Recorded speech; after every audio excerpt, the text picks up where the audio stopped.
Okay, a little backstory. So I worked in a Japanese company for 6 years. 3 years of which was in Manila office, and then 3 years sa Hiroshima, Japan.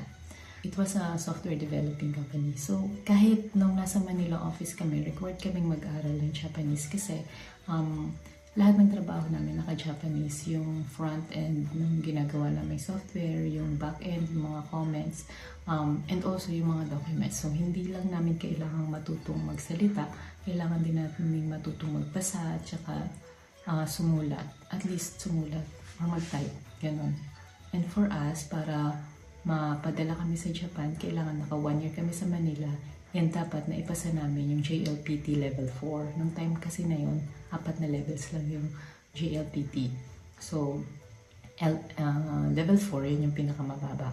And so, I really work hard para makapasa.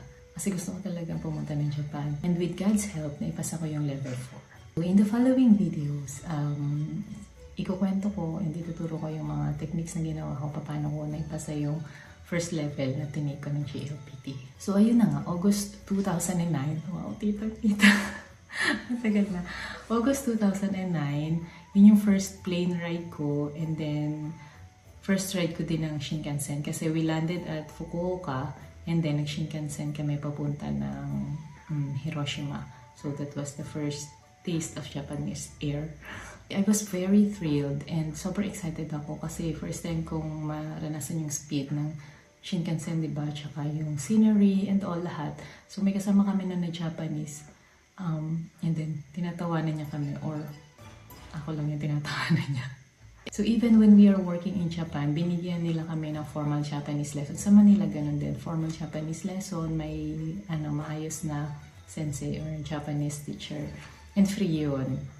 And then, every year, kailangan namin mag-take ng JLPT. Kasi nun, annual yung JLPT every December lang. Then, nung nagkaroon ng exam ng July, yun, nagtitake din kami. Hanggang sa na ipasa ko yung N2.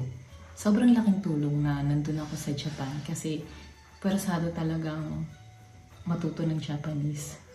Kasi sa mga stores, sa commute, sa office, yan, persado talagang matuto ng Japanese. And then, yung sensei namin, pinagsusulat kami ng nippo or yung parang diary. Kahit ano lang, naisulat mo. And then, i-check niya yun. So, kahit mali, sige lang, sulat lang. Then, July 2012, umuwi na ako sa Manila. Pinauwi na kami sa Manila, tapos na yung contract. And then, tuloy yung trabaho ko sa Manila office until nag-resign ako noong 2014 kasi nagpakasal na ako noon. And then, yung asawa ko sa China nagtatrabaho that time, so sumama ako sa kanya. Doon nag-start na hindi ko na masyadong nagagamit yung Japanese. I started online job, online translation from Japanese to English, ganun, vice versa. But then, hindi din nagtagal kasi nagbuntis ako, and then medyo maselan, so hindi na rin ako makapagtrabaho. And then, yun, talagang hindi ko na nagagamit siya. And minsan-minsan nakapanood ng anime, pero hindi din naman. Yan, eventually, nawala din talaga yung Japanese skills ko. Although, yeah, naiintindihan ko pa rin yung iba, yung daily conversation, ganyan. Pero yung pagsusulat, pagbabasa, nawala na yung skills na yun sa akin. So, yun yung gusto ko talaga maibalik. Now that I'm working online, I realized mas may expand ko yung services na may offer ko kung may babalik ko yung Japanese skills ko. And so, the Nihongo comeback was born. So, medyo busy ako ngayon, pero I will really try na ma-record yung journey ko and then ma-share sa inyo. Sana, I'm targeting weekly makapag-upload ako ng long form and then short form. Sana makapag-upload ako daily. I will really try kasi sobrang busy as a working mom. I'd love to share my journey sa inyo. So, I hope na makatulong ito sa mga baguhan and also yung mga nagre-refresh din na mga Nihongo learners and other interested in Nihongo language. So please join my journey as I regain my Nihongo skills and hopefully makabalik tayo sa Japan.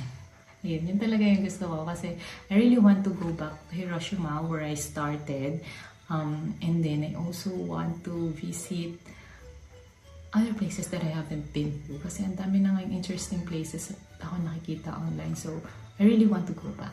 So join me on this journey. Please like, share, and subscribe, and see you on the next one. Negation Monsters.